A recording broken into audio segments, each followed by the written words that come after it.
Hello दोस्तों, आप सब कैसे हैं। जैसे हमने कल के लेक्चर में चर्चा किया था, हमने यह जाना कि एनपीए जो निपटान से संबंधित है, प्रावधान है, तो उसमें हमने जाना था 5/25 स्कीम और एसेट रिकंस्ट्रक्शन कंपनी के विषय में विस्तार से जाना था। आज इसी की आगे की प्रक्रिया में और जानते हैं कि एनपीए को कम करने के लिए सरकार और हमारे बैंक कौन कौन से ऐसे प्रयास कर रहे हैं जिससे बैंकों का जो स्ट्रेस्ड एसेट्स हो वो कम हो जाए। इसके लिए एक और बढ़िया स्कीम लाई थी 2016 में एसडीआर। इसका पूरा नाम है स्ट्रेटेजिक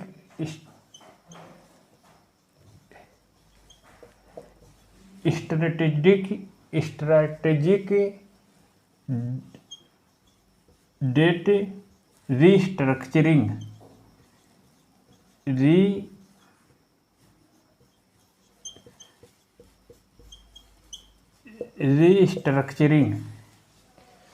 तो इसके अंतर्गत क्या हुआ गया, यानी रणनीतिक ऋण पुनर्संरचना।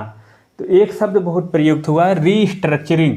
आपको बता दें, रीस्ट्रक्चरिंग का जो अर्थ होता है, मतलब होता है पुनर्गठन, पुनर्संरचना। इसका मतलब ये होता है, जैसे होता है एक रीस्ट्रक्चरिंग लोन। जैसे रीस्ट्रक्चरिंग लोन में क्या होता है, जैसे आपने लोन ले लिया है, लोन नहीं चुका पा रहे हैं, फिर बैंक को लगता है कि यह व्यक्ति जो है इसके पास अभी पैसे का अभाव है, तो बैंक क्या करता है, लोन की जो अमाउंट है उसे देने की जो पीरियड टाइम है उसे बढ़ा देता है, और इसके अलावा साथ ही साथ यह भी प्रयास करता है उसकी इंटरेस्ट रेट में समायोजन भी करता है, यानी इंटरेस्ट रेट को भी घटा देता है, जिसको हम बोलते हैं रीस्ट्रक्चरिंग यानी पुनर्संरचना। तो एसडीआर में क्या है, स्ट्रेटेजिक डेब्ट रीस्ट्रक्चरिंग, यानी कि इसके अंतर्गत एक कहा गया है, जो बैंक होंगे, जो बड़ी कंपनियां होंगी, जो बड़ी कंपनियां लोन नहीं चुका पाती हैं, जो बैंक होंगे अपने लोन अमाउंट का 51% इक्विटी में बदल देंगे। जैसे कि इक्विटी मतलब कि हिस्सेदारी। जैसे मान लीजिए रिलायंस कंपनी है, मान लीजिए 500 करोड़ का लोन ली है या 1000 करोड़ का लोन ली है, 1000 करोड़ का लोन ली नहीं चुका पा रही है, लेकिन उसका जो है 51% जो है क्या कर ले, इक्विटी। जैसे कि 51% जो इक्विटी है वो ग्रहण कर लेगी बैंक। तो इसके अंतर्गत यही हुआ एसडीआर के अंतर्गत। तो फिर इसमें जैसे कि अब सब, जैसे कि रिलायंस है, ये रिलायंस कंपनी है, ये आपका बैंक है, रिलायंस। अब क्या हुआ, जैसे कि रिलायंस ने मान लीजिए 500 करोड़ का 1000 करोड़ का लोन ले लिया, तो बैंक आता है, चुका नहीं पाते हैं, तो बैंक क्या पास विकल्प नहीं बचता है, तो बैंक क्या करता है, बोलता है रिलायंस से, जो हमारे 1000 करोड़ रुपए है उसका हमें 51% आप इसमें क्या दे दीजिए, हमें 51% हमें 510 करोड़ रुपए हमें इसमें अपने कंपनी शेयर होल्डर इक्विटी दे दीजिए। इक्विटी मतलब शेयर होल्डर देने से मतलब कि अब ये बैंक भी रिलायंस का जो कंपनी का एक तरह से मालिक बन गया, क्योंकि शेयर होल्डर बन गया। तो उसके जो प्रमोटर यानी कि जो बोर्ड ऑफ डायरेक्टर की मीटिंग होगी उसमें इनकी भी बहुमूल्य भूमिका होगी। यानी कि जो लोन चुकाने की इस प्रकार की एनपीए को, जैसे कि बैंक जो है एनपीए को साफ करने के लिए बहुत बढ़िया कारगर तरीका है, लेकिन बैंक ने काफ़ी कम सीमा तक ही इसको जैसे कारगर कर पाया, छोटे हिस्से को ही, अमाउंट को ही इक्विटी में परिवर्तित कर पाया। क्योंकि इक्विटी में परिवर्तित करने के लिए अब क्या सोचिए, अब बताइए किसी कंपनी की आप शेयर पर डायरेक्ट कब्जा कर ले रहे हैं, तो उसके जो पूरे प्रमोटर और उसके शेयर धारक हैं, तो वो बहुत समस्या उत्पन्न करते हैं। जैसे रिलायंस है, रिलायंस में बहुत सारे शेयर होल्डर हैं जिन्होंने अपने शेयर ओवर खरीदे होंगे, तो ऐसे है नहीं, रिलायंस अपना जैसे रिलायंस शेयर आप खरीद ले तो उन जो व्यक्ति रहेंगे उनका क्या होगा, इससे बहुत हंगामा हो रहा था। तो इससे यह भी कारगर नहीं रही, लेकिन थोड़ी बहुत कारगर रही। फिर इसके बाद आरबीआई ने सोचा कि जो स्ट्रेस्ड लोन है उसका पहले रिव्यू कर लिया जाए। स्ट्रेस्ड जो लोन है उसका रिव्यू कर लिया, इसके लिए AQR, asset quality review, asset quality review, इसमें क्या किया गया, जैसे कि आरबीआई ने बोला कि जो बैड एसेट्स है उसका रिव्यू करना चाहिए। रिव्यू इसलिए कि इसकी अगर हम रिव्यू करेंगे, अगर पुनर्निरीक्षण करेंगे या समीक्षा करेंगे, जैसे कि कितने होते हैं, 2-3 होते हैं हमने बताया था बैड एसेट्स में। जैसे आपका सब स्टैंडर्ड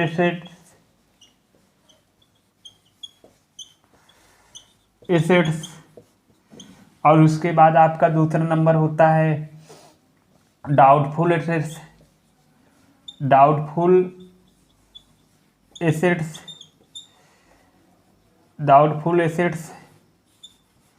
और आपका एक होता है लॉस एसेट्स। इसमें क्या हुआ, जैसे कि बैंक है, ये निर्धारित करेगी, जैसे रिव्यू करके समीक्षा करेगी आरबीआई, जो है कि जो आरबीआई जैसे कि समीक्षा करती है हर वर्ष, जो है बैंकों का, जो पब्लिक सेक्टर बैंक होते हैं उनका हर वर्ष के होता है एनुअल वित्तीय समीक्षा होती है, वो किया जाता है, इन्वेस्टिगेशन की जाती है। तो उसमें ये बोला कि इसकी हम करेंगे एसेट क्वालिटी रिव्यू करेंगे, यानी कि हम देखेंगे जो परिसंपत्ति है उस किस प्रकार की क्वालिटी है, जैसे कि ये देखेंगे क्या वो संधारणीय है, क्या वह स्ट्रक्चरेबल है या अनस्ट्रक्चरेबल है, ये सब चीज़ें निर्धारित की जाएगी। इस सब के लिए ये सब प्रावधान किया गया एसेट क्वालिटी रिव्यू। तो हालांकि यह काफ़ी सफल रहा। 2015-16 की जो सर्वे आया था, यानी कि आर्थिक समीक्षा हुई थी, उसमें यह लिखा भी गया कि एसेट क्वालिटी रिव्यू काफ़ी हद तक कारगर सफल भी रहा। तो इसके अलावा यह भी एक सोचने वाली बात है कि जैसे कि बैंक जो होते हैं कई बार ऐसे काम करते हैं कि जो उनके प्रिय ग्राहक रहते हैं तो लोन ले लेते हैं, नहीं चुकाते हैं, तो जिसके परिणाम स्वरूप बैंक उनको जो है एनपीए की, अपना जो इनका लोन अकाउंट होता है उनमें एनपीए की उनका नाम नहीं दर्ज करते हैं, ऐसा होता है। और कई बार ऐसा होता है कि बैंक जो है अपना बैलेंस शीट साफ दिखाने के लिए आरबीआई को तो क्या करता है, तो नाम ही नहीं चढ़ाती लोन अकाउंट में, जैसे कि उसकी साख सृजन क्षमता प्रभावित न हो। ये सब चीज़ें तमाम कारण एसेट क्वालिटी रिव्यू की अवधारणा आई थी। इसके बाद फिर एक अवधारणा फिर और आई जिसका नाम है S4A scheme. S4A scheme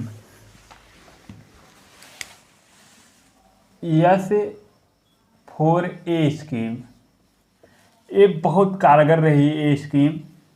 S4A scheme, इसका पूरा नाम है S4 scheme for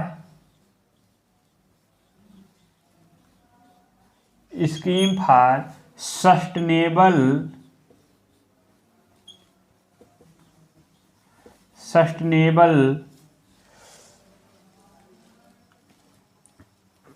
scheme for sustainable, उसके बाद क्या हो गया, सस्टेनेबल स्ट्रेस्ड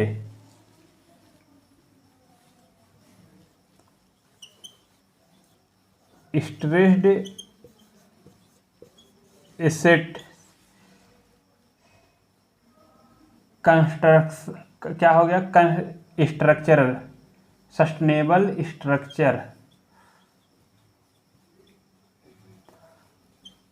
ऑफ, यानी क्या होगा, scheme for sustainable structure of stressed asset.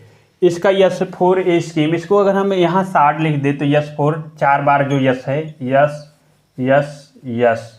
इसका एक यस का क्या है, स्कीम है, इसका यस का है सस्टेनेबल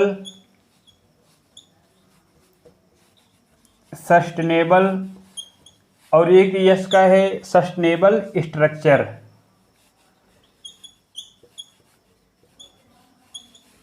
फिर उसके बाद एक यस का है आपका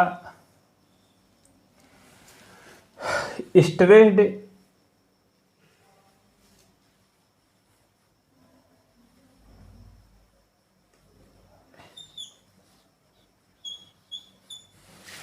क्या नाम है, रुकिए, एक का नाम है सस्टेनेबल, फिर उसके बाद आपका क्या है स्ट्रक्चर।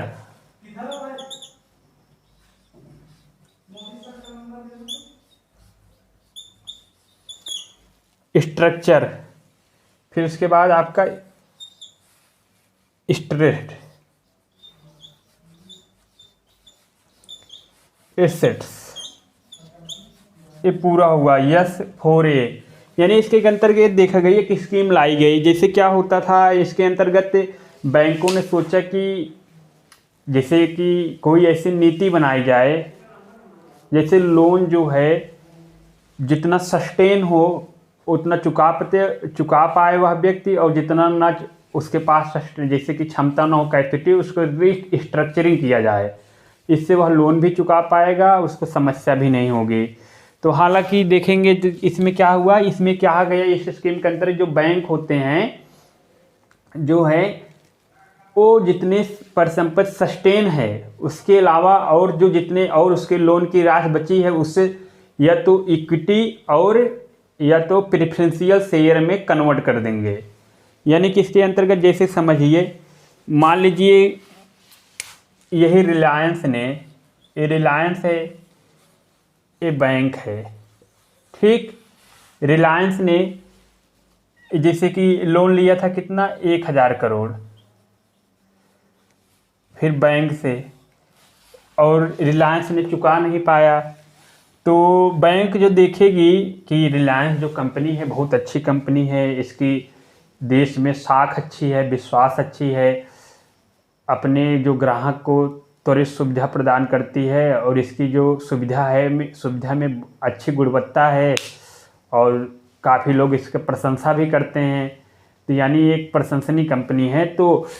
तो बैंक ये देखेगी कि जो रिलायंस कंपनी है कहीं ऐसा ना हो पैसे ना होने के कारण कहीं इसकी जो सप्लाई है, डिमांड है, ये प्रभावित ना हो, और इसके अलावा जो कस्टमर की नज़र में कहीं ऐसा ना हो कि रिलायंस ने इतना लोन लिया है चुकाया नहीं है, तो इसकी साख भी न प्रभावित हो। इसके लिए बैंक ने क्या किया कि रिलायंस जो है जैसे कि क्या हुआ, इतना पैसा देने के लिए तैयार था। जैसे कि मतलब कि ये होता है रिलायंस की कैपेसिटी है कि भैया हम अपना जो रीपेमेंट कर पाएंगे या लोन करके, देखा कि मूल्यांकन किया कि ये अमूमन 30-40 करोड़ रुपए अपना दे सकता है, यानी कि हर महीने सस्टेन कर सकता है, यानी कि इतना लोन की राशि चुका सकता है। यानी कि नहीं, मान लीजिए 60 करोड़ रुपए, मान लीजिए 50 करोड़ रुपए चुका सकता है, 60 करोड़ रुपए चुका सकता है। और उसके अलावा बैंकों के पास अब बचा कितना, अब 60 करोड़ रुपए चुका सकते हैं, अब बचा 940 करोड़ रुपए कैसे चुकाए। तो बैंक क्या करेगा,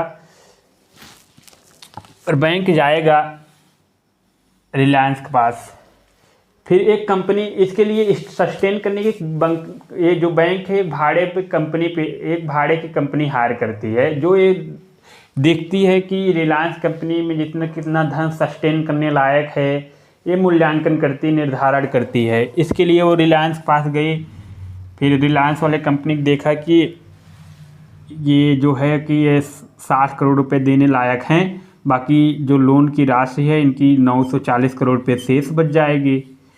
तो बैंक ने बोला कि ठीक है, कोई नहीं दिक्कत है, हम क्या करते हैं रिलायंस में थोड़ी अपनी हिस्सेदारी ले लेते हैं और प्रेफरेंशियल शेयर ले लेते हैं 940। प्रेफरेंशियल शेयर ये होता है वरीयता शेयर धारक शेयर, ये होता है कि यानी कि इसमें यानी रिलायंस को जो भी बेनिफिट होगा यानी कि अपनी कंपनी से, उसका सबसे पहले लाभ वितरित प्रेफरेंशियल यानी प्रेफरेंशियल शेयर वाले व्यक्ति शेयर होल्डर को देना पड़ेगा।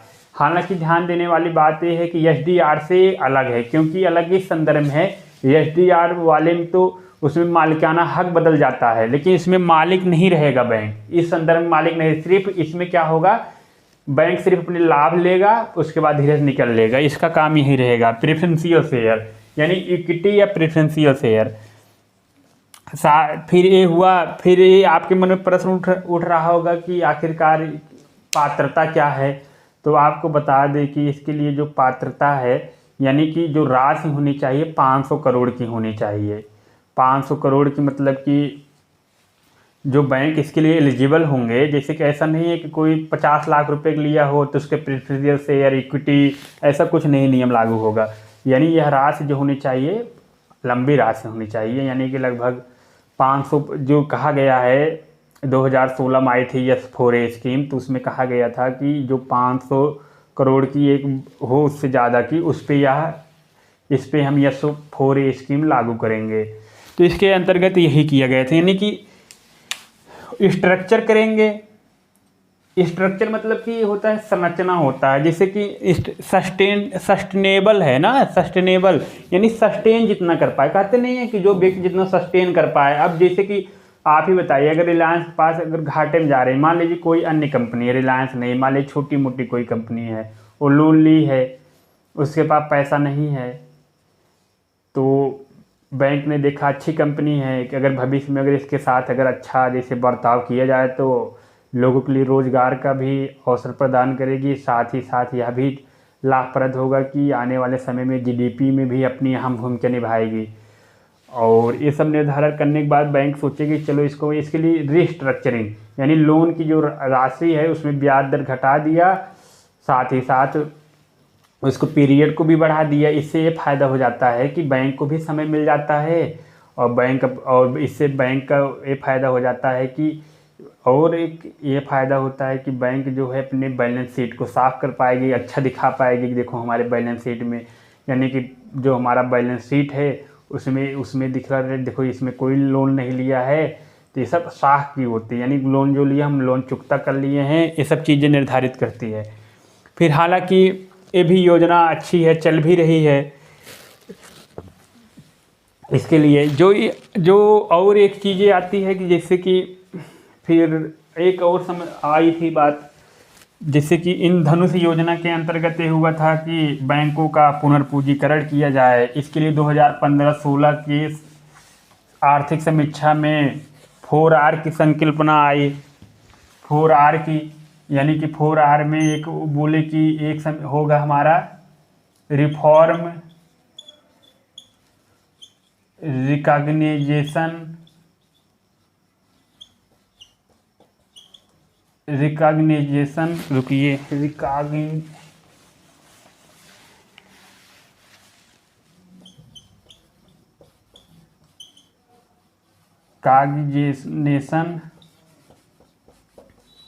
और आपका रिजोल्यूशन, और फिर उसके बाद रिकैपिटलाइजेशन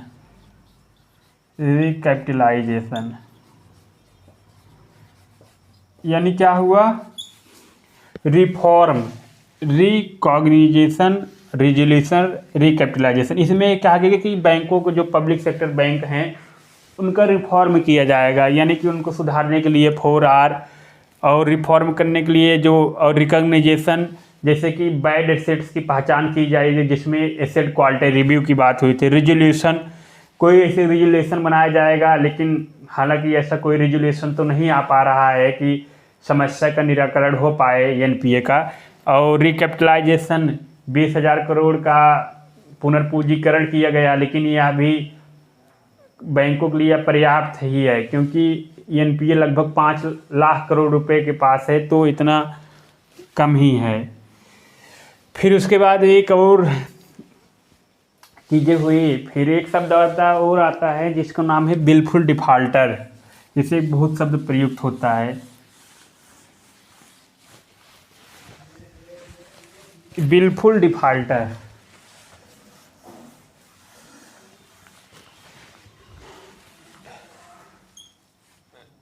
विलफुल बिलफुल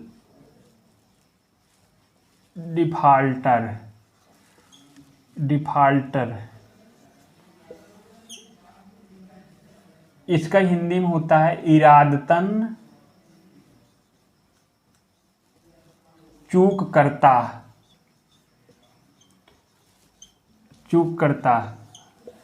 जैसे कि बिलफुल डिफाल्टर मतलब नहीं होता है कि ये इसकी इरादा था देने के लिए लेकिन दिया ही नहीं, इरादतन चूक करता है।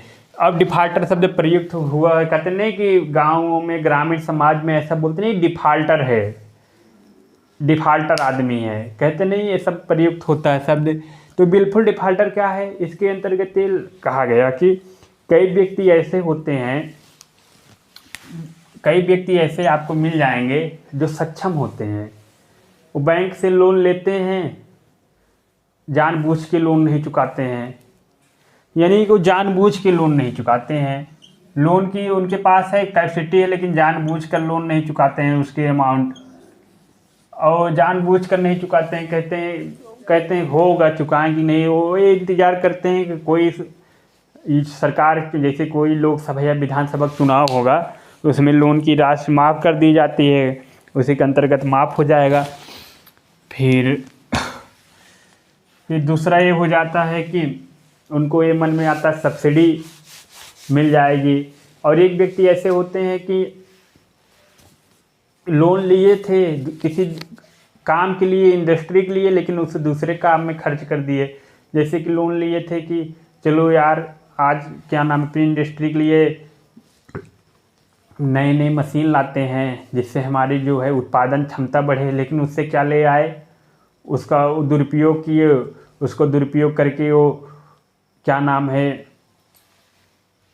मनी लॉन्ड्रिंग कर लिए, या तो उसका किसी अन्य काम में लगा दिए। अन्य काम मतलब कि उसको गाड़ी उड़ी वगैरह ले लिए, तो मतलब कि किसी अन्य काम में लगा देना, किसी अन्य काम में लगा देना, अन्य काम में लगा देना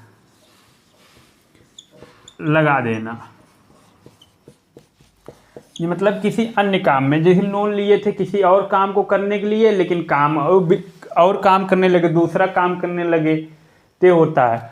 अब ये बताइए फिर इसके बाद कौन होंगे बिलफुल डिफाल्टर। जैसे कि लोन लिए थे, जो प्रॉपर्टी बैंक के पास गिरवी रखे तो वो प्रॉपर्टी किसी और को बेच दिए, जो है प्रॉपर्टी किसी अन्य को बेच दिए, सेल कर दिए। यानी कि क्या हुआ, प्रॉपर्टी जो थी, क्या हुआ, जो बैंक से लोन लिए, मान लीजिए SBI से लोन लिए, किसी बैंक से लोन लिए, लोन लेने के बाद देखिए फिर जो कागज़ रखे थे बैंकों के पास, उन्होंने क्या किया, बैंकों की नज़रों से बचा करके जो है चुपके से जो प्रॉपर्टी है वो बेच दी किसी और व्यक्ति को। ये भी है, चुकाना नहीं है। और एक कारण और होता है, जो लोन की राशि है उसे किसी और को ट्रांसफ़र कर दिए। जैसे लोन अमाउंट जो है किसी और को ट्रांसफ़र, जैसे लिए थे लोन अमाउंट किसी अन्य व्यक्ति को दे दिए। और इरादतन चूक करता को बिलफुल डिफाल्टर वही माना जाएगा जो 25 लाख रुपए से अधिक लोन लिया है बैंकों से, उसे बिलफुल डिफाल्टर की श्रेणी में रखा जाएगा।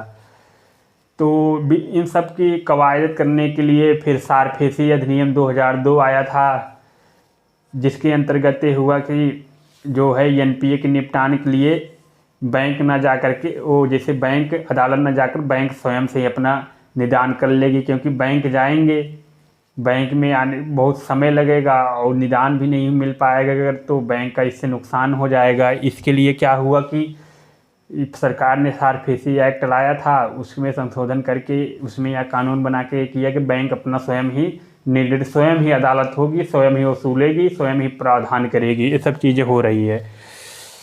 तो 25 लाख जो उसका मूल्य होगा, यानी कि इरादतन चूक करता वही होगा जिसका पिछला रिकॉर्ड भी देखा जाता है, किसने पिछले रिकॉर्ड में लोन लिया था, कितना चुकाया था। साथ ही साथ यह भी देखा 25 लाख से अधिक लोन है तो उसे इरादतन चूक करता बोला जाता है। ये बिलफुल डिफाल्टर की श्रेणी में आता है।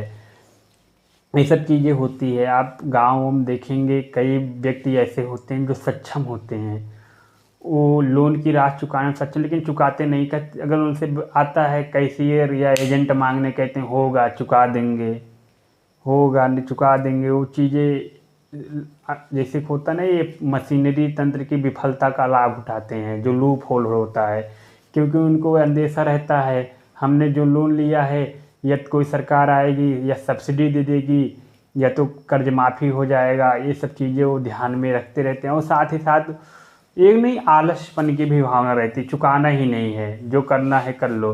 तो बैंक कभी कभी ऐसा इरादतन चूक करता है, जो अमाउंट होता है उसको लॉस एसेट में यानी राइट ऑफ कर देता है कि चलो यार ये नहीं चुका रहे, इसको छोड़ो। अगर लेकिन हाँ भविष्य में अगर यह व्यक्ति आएगा लोन लेने, इसको दिया 1 रुपये नहीं दिया जाएगा, इसकी मदद नहीं की जाएगी। क्योंकि आपने बैंकों में देखा होगा सिबिल स्कोर होता है, सिबिल स्कोर ऐसे नहीं है, सिबिल स्कोर। अगर सिबिल स्कोर ऐसा स्कोर होता है, यही आपकी साख निर्धारित करती है कि आप लोन लेने के लिए योग्य है कि नहीं योग्य हैं। क्योंकि सिबिल स्कोर ऐसे बनता है आपके ट्रांजैक्शन लेन देन पर, आपने बैंक से कर्जा लिया और समय से चुका दिया है। यदि आप समय से नहीं चुकाए हैं, फिर आप दोबारा लोन के लिए अप्लाई करें, रिजेक्ट हो जाएगा, फिर आपका सिबिल स्कोर वही ख़राब हो जाता है। ये चीज़ें सिबिल स्कोर ऐसा नहीं है, आप किसी भी बैंक में जाइए, विश्व के किसी पैन कार्ड नंबर सबमिट करते ही आपका डिटेल्स पूरा आ जाएगा सामने, बैंक के कंप्यूटर के डेस्क यानी कि होम पेज पे आ जाएगा सामने कि देखो ये फला फला व्यक्ति है, इन्होंने लोन लिया था, चुकाया ही नहीं है, और ये चुकाने में बदमाशी बहुत ज़्यादा करते हैं। तो सिविल स्कोर निर्धारण कर देता है बिल्कुल डिफॉल्टर के लिए। इसलिए सरकार जो है, आपने देखा भी होगा आजकल बैंक जो अपने नियम बदल दी है, आप जो भी खाता एटीएम के लिए अप्लाई करना चाहते हैं, तो चाहो आप कोई भी खाता खुला रहे हैं तो उसके लिए आपको पैन कार्ड अनिवार्य कर दिया गया है। यानी पैन कार्ड होगा तभी आप एटीएम के लिए अप्लाई कर सकते हैं। और ऐसा अमूमन देखा भी गया है, खाता खोलने के लिए भी पैन कार्ड अनिवार्य कर दिया है। आप स्कॉलरशिप वाला छोड़ दीजिए, और बाकी 18 आप मान लीजिए 18 साल बाद आप किसी अन्य बैंक में खुलवाने जाते हैं, पैन कार्ड अवश्य मांगते हैं उसकी जेरोक्स कापी। इसलिए कि बैंकों के इससे एक डाटा रहता है, इससे बैंक जो है क्लाइंट के या ग्राहक के बढ़िया से सिबिल स्कोर की जांच परख कर सकते हैं और या मूल्यांकन कर सकते हैं। इससे वो ये सोचते हैं कि अगर भविष्य में क्लाइंट है, इसका व्यवहार अगर ऐसा अच्छा रहेगा, इसको लोन दी जाएगी और लोन का उपयोग करके जो है अपने बच्चों को पढ़ा सकेगा, अपनी बेटियों की शादी कर सकेगा। और उसमें जो दुष्ट व्यक्ति पाए जाएंगे उनको लोन का 1 रुपया भी नहीं, 1 फूटी कौड़ी भी नहीं दी जाएगी। इन सब बातों को ध्यान में रखते हुए सब चीज़ की गई थी। तो इसी के साथ हमारा जो है एनपीएस संबंधित टॉपिक समाप्त हुआ। फिर हम कल चर्चा करते हैं बैंकिंग व्यवस्था के विषय में, बैंकिंग व्यवस्था के विषय में विस्तार से चर्चा करते हैं। इसी के साथ धन्यवाद।